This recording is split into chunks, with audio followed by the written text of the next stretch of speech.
Welcome to the What's Your Ceiling podcast. We're your hosts, Monte Wyatt and Paul Szynski. Wherever you are in life, there is a higher ceiling. This podcast is how you become aware of it and how to take action to push through it. It's time to discover your ceiling. Before we get into this month's episode, here's a short message from Adding Zero's Executive Development. As CEO, you demand performance and results from your team.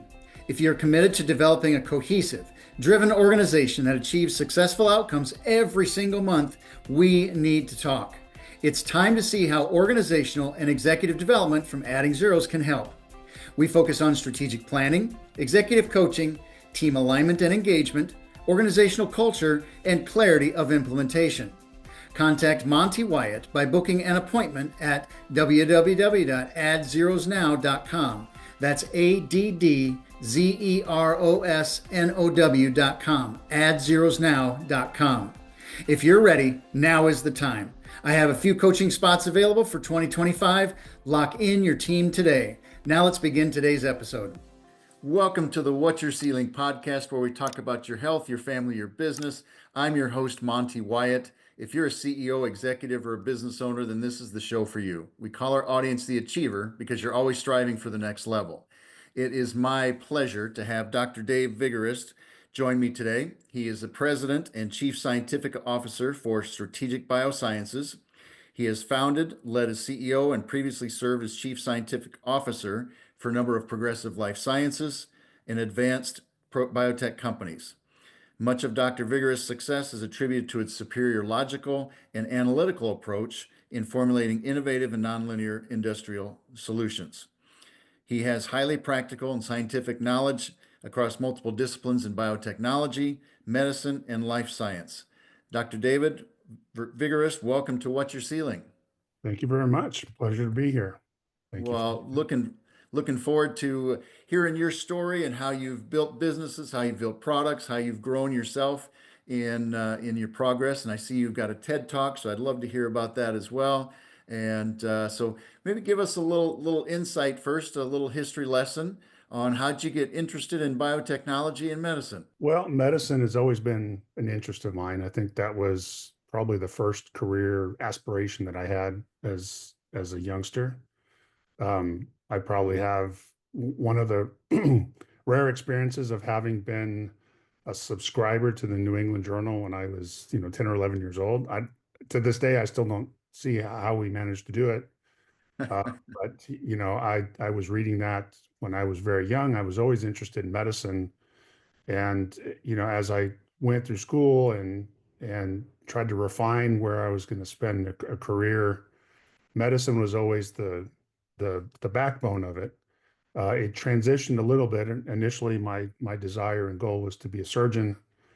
And then as you kind of go through college and you go through graduate school and you get prepared for med school, you kind of have these, detours and deviations. And I had a mentor of mine who, while I was doing my master's, kind of made the observation that I ask more questions than would be possible for a physician. And you can kind of see that, anecdotally, when you go see your doctor, you only have a few minutes with them.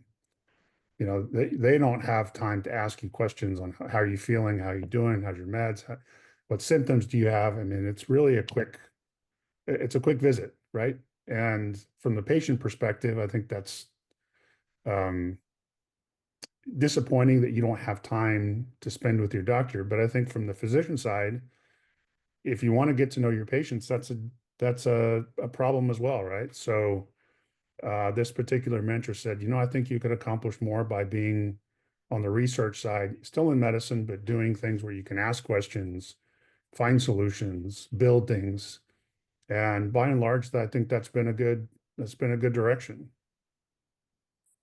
I love that you are a question asker. It's a wonderful trait, and it's not it's always about investigating and looking at new things. Right. In a different fashion. I think asking a lot of questions is very well suited to being a scientist, right? You're always on the lookout for, okay, what's the question I can ask? What are the answers? How do I design experiments to answer that question? How do I take those answers and build another question, right? Um, and so, having done doctoral work on the PhD side instead of the MD side has afforded me a lot of questions, right? I can ask a lot of questions and be interested in a lot of different things where you don't really have that facility and ability as a physician so much. I still sometimes think I should go back and get an MD or do something clinical and be able to, see patients. From the time that I was a teenager, I've always had a job in medicine somewhere, uh, either as a pharmacy tech. I was a assistant pathologist or a pathologist assistant. I did autopsies and did all kinds of frozen sections and stuff in the OR. And so I've always had a job in medicine, and I really did enjoy being around the patients. But that particular mentor had a very good point that you just don't have time in today's world to ask questions and get to know your patients that much. So tell us a couple questions that's really helped your career as you dug into research and challenging other people's thinking. Well, unfortunately, medicine is kind of 20 years behind the research, Hmm. right? So we're asking questions today. One of the things that I'm heavily involved in that probably most people don't even think too much about is oral health. How does the health in your mouth affect your brain and your heart and your liver and your kidneys? And that's never been something that's like you go to your dentist, they never really ask you too much about, well, do you have heart disease? Do you have diabetes? And vice versa. When you go see your doctor, they take a peek in your mouth, but they don't really pay that much attention. So one of the big questions we've been asking was how can we make a better um, how can we do better at informing patients and letting them know that it's a whole body issue and not just Hmm. a, a heart disease issue or a brain issue. So you were asking questions like, well, okay, how and what does the microbiome in the mouth impact your brain, right? And there's some organisms in your mouth right now that most of us carry that have a very significant impact on the development of Alzheimer's, on the Hmm. development of diabetes, on the development of heart disease. And we've never even thought about it, right? You've never thought about your oral health impacting your heart health. That And is amazing. although the research is 20 years old, if you went and asked your doctor, they would give you a blank look, Huh. right? So the questions we're asking are, how do we show that? How do we illustrate that it's a whole body issue and not something that's separate and apart? Dentistry deviated or separated from medicine more than 100 years ago. And, I don't think anybody's really clear as to why. But now we're starting to see dentists that are doing A1Cs in their office. They're doing blood pressures. They're doing history and physicals. Those that are trying to be more integrative are talking to their patients' primary care doctors and trying to understand how they can be an impact and a part of that patient's overall wellness. That's fantastic. So when you work with others and you ask these types of questions, how do they respond? How do they think about things? Because you're going after research, but you're also challenging the way people think and getting people to go deeper than they've ever been before. Yeah, it's hard to fight against what's been trained for 100 years. Hmm. So, we're actively trying to get some of our research into dental schools, for example. And there's not a single dentist that says, "Oh, that makes perfect sense." They're always like, "Well, they didn't teach me that in school. If they didn't teach me that in school, it must not be important." Right? But we're trying to teach them on things that were discovered 20 years ago. And it takes 20 years. Oftentimes, it takes at least 20 years for something in the research environment to finally get to practice. Hmm. And that's a big disservice to patients, right? We should be implementing things as soon as we discover it. And there's a path to making that happen in clinical medicine. We should be using it right away.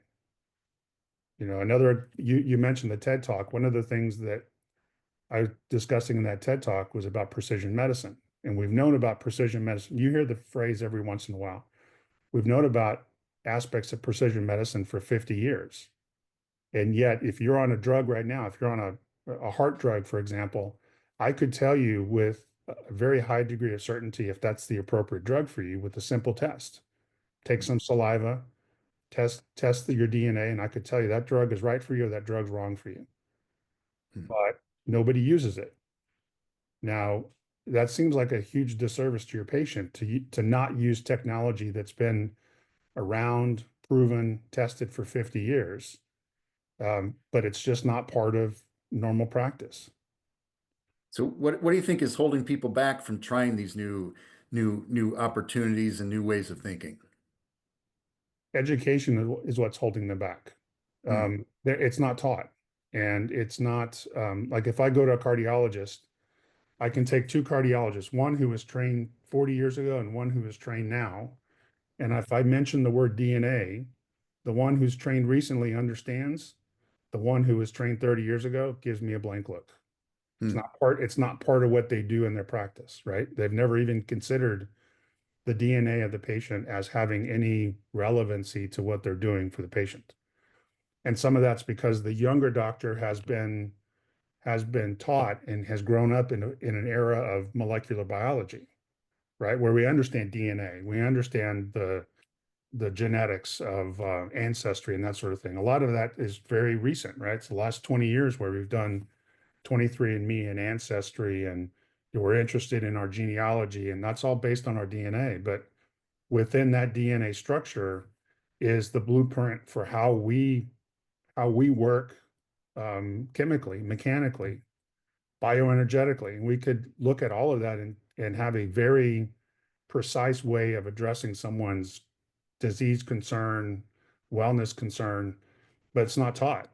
And because it's not taught, when you go and talk to them about it, you get a very blank, I don't know what you're talking about, or they didn't teach me this in school, so um, I don't use it. Hmm. The other issue is it comes back to education as well, but insurance companies are somewhat difficult to get on board with new technology. They just they don't adopt it easily, and they certainly don't adopt it quickly. Well, I'd love to hear how your organization, Strategic Biosciences, is helping people see these things and what kind of research you're doing and how you're influencing the industry.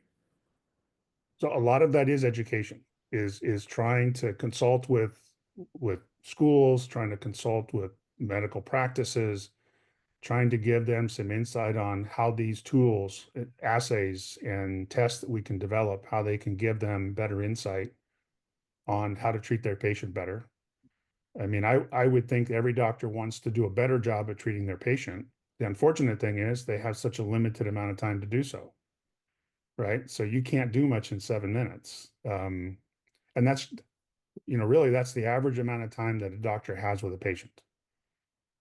I know some doctors who have seen up to 60 patients in a day. Hmm. How do you do that and do proper care? Right. Uh, so a lot of what's strategic and the other companies that I'm with, they have a very strong educational component to try to educate the the physician, the scientist, the nurse, but then also now we have to get to a place where we can educate the patient to be a self-advocate, to go to your dentist, to go to your doctor and say, "Hey, I read about this, and I want to know how that can help me be better with my heart health or with my brain health or live longer or live better." Um, so, one of the advantages I think of COVID was that it got people familiar with some of this kind of testing, right? The Sure. DNA testing, PCR, home testing, telemedicine, asking questions, because we're sitting at home Googling all the time, right? What is COVID? What does it do? How does it do this? How does it do that? So I think patients started to get uh, better educated about these things and are starting to understand that there are a broad range of tools that can help them be better. So one of the big things is education.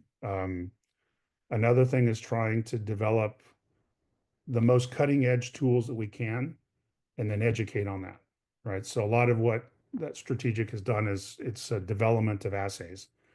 It's trying to help the medical community and the research community come up with better ways of determining someone's progress, someone's risk, someone's, um, just trying to make them more visible with their own health.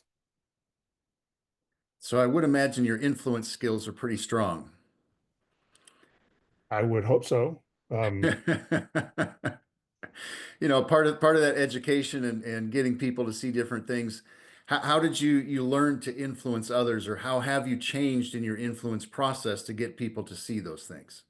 That came largely from teaching undergraduates. Hmm. Um, because when you teach undergraduates, you have to frame things in a way that it makes sense to them, right? There has to be some kind of analogy that you can use to make something that's complex click. So I spent a lot of time teaching undergraduates. I was teaching nursing students. I taught some med students. So when you're trying to explain something that's very technical and sometimes difficult to grasp, like DNA, for example, trying to get them to understand what a DNA molecule is, what it's built from, what it does, you always have to come up with a way of putting it into their frame of reference, right? So if I can come up with a story that says, okay, think of it this way. You know, you're interested in music. So look at DNA like four notes, like a chord, right? And think of it kind of that way. So you come up with an analogy that works. You do the same thing with physicians. You do the same thing with other scientists, right? Come up with something that they connect with, that you can explain the concept that makes perfect sense to them. And a fair number of the time you can see the light bulb switch on. And you keep coming up with derivations on that until the light bulb comes on. I love that, and I want to reinforce to our audience the achiever, because influence is a big part of life. No matter what position you're in, no matter if you're a CEO, no matter if you're a scientist or researcher, you have to be able to take complex topics and make them simple. And I loved how you said it. You got to connect the concept. You got to connect it. You got to frame it correctly so people can understand it to their language and to their energy. So I appreciate you sharing that. That's wonderful. And kind of taking that person's skill, right? And putting it into a frame that, all right, that makes a lot of sense. I get that, right? And for a physician, you have to, unfortunately, this is what I've observed.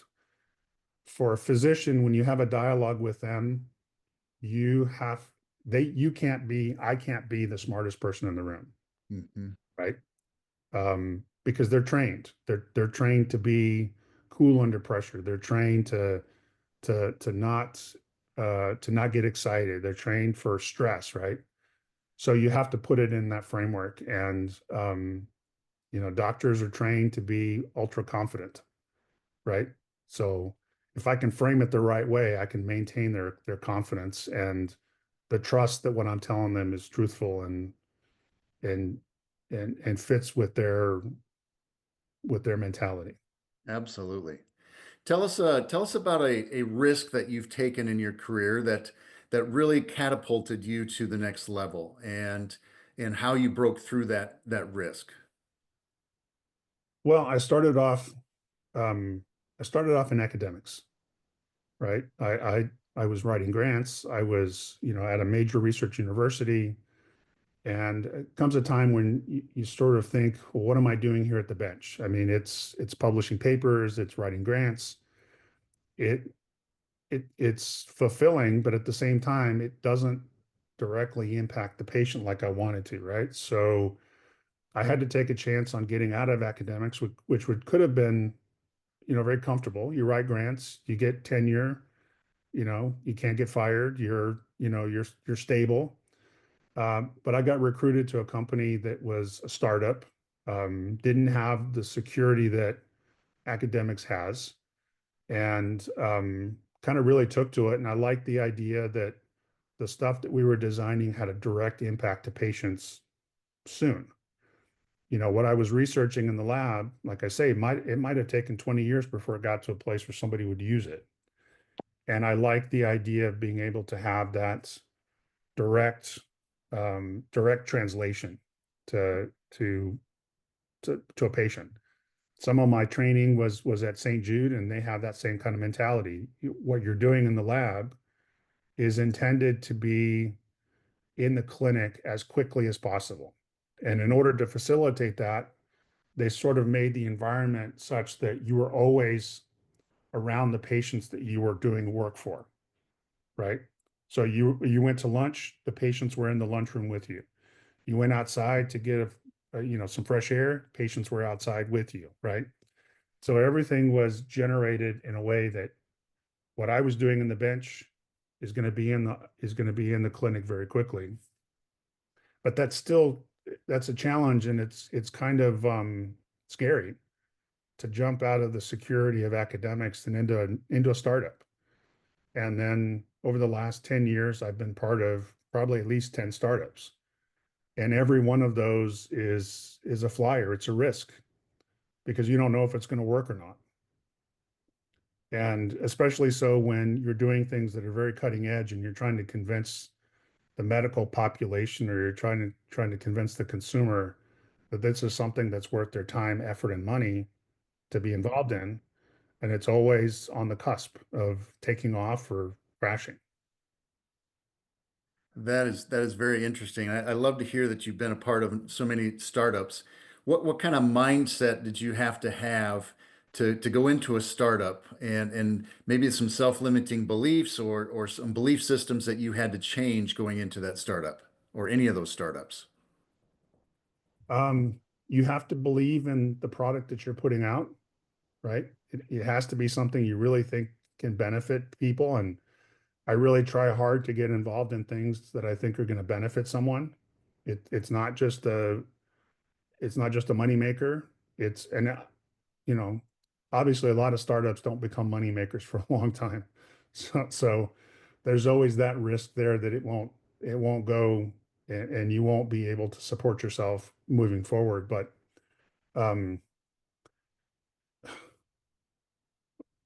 refresh me on the question again. I'm sorry, I lost my Well, train. I'd love to hear how your mindset had to be different in a startup than working for the university or even a solid company. Yeah, you have to be, and I think I'm good about this. You have to be comfortable with risk, Mm, right? You have to be comfortable with the chance that you're going to fail. I hate to fail. I've failed a bunch of times on all kinds of different things. It's very informative when it happens, but you still don't like it. And I think the likelihood when you get into a startup is that there is a very good chance that it's going to fail. And you mm. have to be comfortable with that. And you have to reconcile yourself with the fact that you may be moving on in a year because it just didn't work. Yep. And the more you do that, obviously, the more of those situations where you have to move on happen as you get older, uh, the more the risk has to be factored in, right? I'm in my 50s now. I can't have a lot of failed endeavors moving forward. Something has to hit big and in order to secure retirement and everything else, right? But I think Yep. I've been pretty good about accepting of the risk, Wonderful. which isn't always easy. I don't think I'm as risk averse as other people. You're right. It isn't easy, but to go to that next level, you got to be willing to take risks. And, financial risks are always big, but risks of new opportunities, risk of new challenges. And so I love you got to be comfortable with risk. So I appreciate you sharing that. How would you say you are different today than you were, say, 3, 4 years ago as you've progressed in your career and you've grown in your career? The one thing that jumps to mind immediately is I'm not as naive as I was then. Huh. Um, a lot of times you think, everybody out there is going to be on your side. Everybody out there is going to agree with you and buy into what you're talking about. I've gotten much less um, much less naive, I think. especially when you get into business and you discover that there's all kinds of different people in business, right? Some that you align with, some that you don't align with, some that you'll have lifelong relationships with, and some that you never want to see again. So that's the biggest thing I think I've learned over the last 10 years or so is that even though I'm always trying to do the best that I can and trying to bring something that everyone can use and benefit from, not everyone's on the same page. Yep. Not everyone has the same motivations, Absolutely. which is disappointing sometimes, right? But I mean, that's just the nature of life, I guess, that there's all kinds of different people with all kinds of motivations and all kinds of goals, and they don't always align with yours. That's a great observation because that happens everywhere. You gotta make sure that you're believing in your own direction, believing in your own product, believing in your own self skills, and not everyone's going to be on the same page, and that's okay. And you gotta push through that. Yeah, but it takes time to realize that, though. It takes time to realize that not everybody is trying to do something altruistic. Yep. Not everybody is trying to do the right thing. And on some level, that's kind of disappointing that we're not all kind of pulling in the right direction, not the right direction, the same direction, and all trying to do for the better good. But like I say, that's just the nature of things, right? There's Yep. all kinds of people.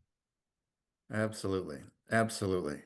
I mentioned at the beginning, we talked about your health, your family, your business. How do you balance life with everything that you've got going on and everything you're trying to accomplish?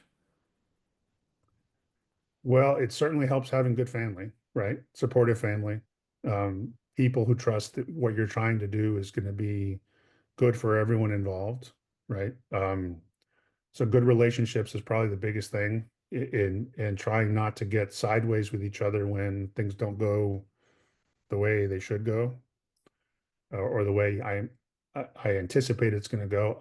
I'm one of those people. I always have some concept of how it's going to work out, Hmm. right? It's going to work out this way, and that's what I think it's going to. That's how I think it's going to happen. And then you try to get everybody in the family on the same page, and then maybe it doesn't go quite that way, right? But I'm still very fortunate that I have a very supportive family on all the things that I've ever tried to do. There's always been a lot of support and encouragement, you know. So I think that's the biggest way of making things balance is if there's no significant friction, then it makes things easier to try to juggle five different jobs and family and everything else. Absolutely. Yeah, that's not an easy task to get that buy-in always either. No, no, but I try to hustle a lot. I'm actually part of five different companies right now in some way, shape, or form, either as a CSO, as a founder, or as an advisor. And trying to juggle all that stuff kind of seems a real big challenge sometimes to keep everything straight. But unfortunately, I seem to manage to chug along and not get too sideways with anybody. So how do you manage those five different companies and keeping them separate so you keep focused and because that's a balancing act, I'm sure. Yeah, well, one of the fortunate things about that is that they all seem to interconnect in a way. Hmm. So I like to do things that interconnect with each other because then they're all supporting each other. So Yep. they're not disparate, they're not totally different. And a lot of times I'm working on one project and it helps something else further along as well. So if they were all five very different kinds of endeavors, I'd probably have a much more difficult time trying to keep them all, straight. But because I like things to interconnect, I like them to support each other. It seems to make it a little easier for me, at least. Absolutely. I think that's a good thing to mention that when you're into multiple things, you want to make sure that they interconnect because that helps your brain focus, that helps you get your energy right, and they can serve on some leverage between each other. So I think that's a great way to look at that. When you watch Shark Tank, for example, I'm always surprised. I mean, they've got dozens of projects that they're in, right? And there's only so much time in the day for them to participate in that. How do they keep all of these very different types of investments and endeavors straight.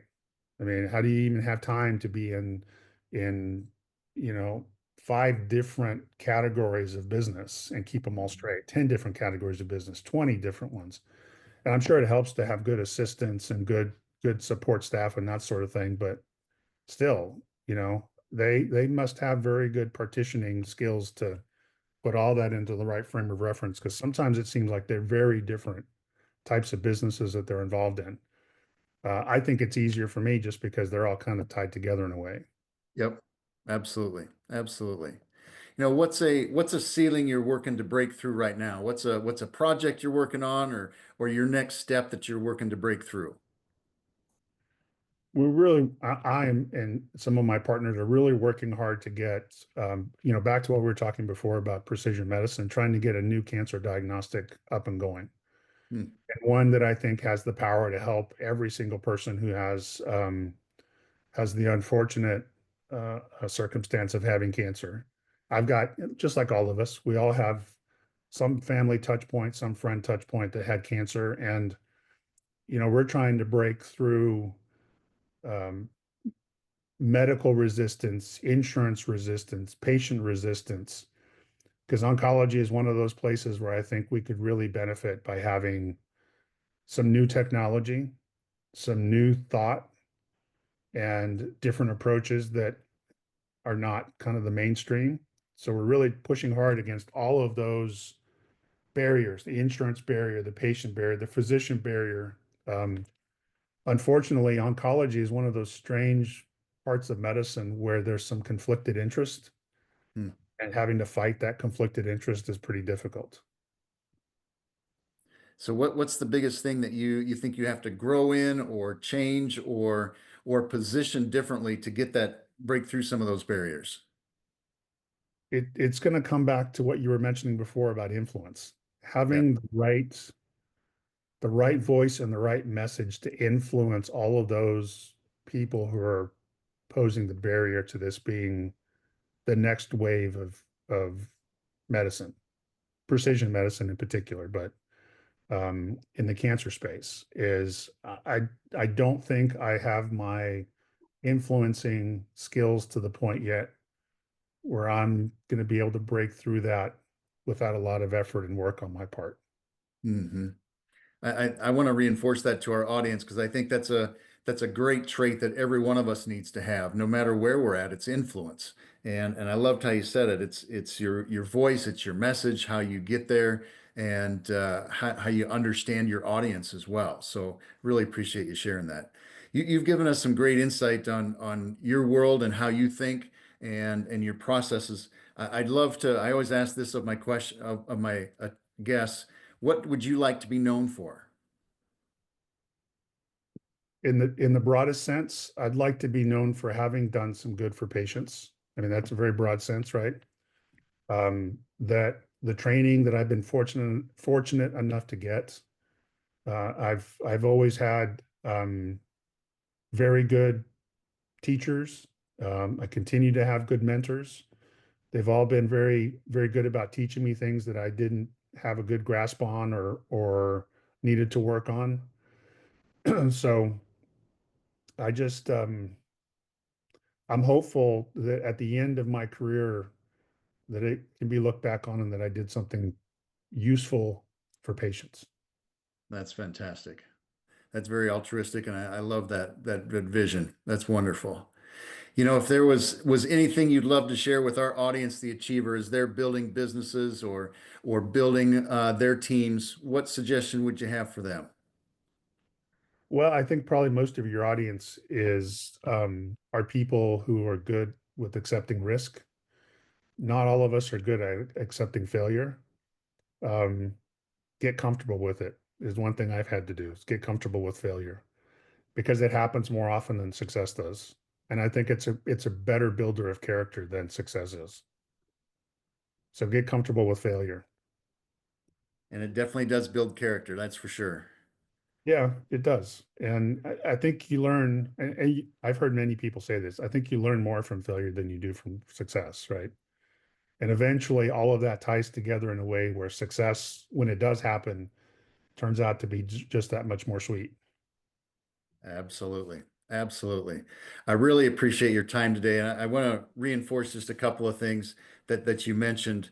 I think you talked about taking the complex, making it simple as you do the framework, being not as naive as you used to be.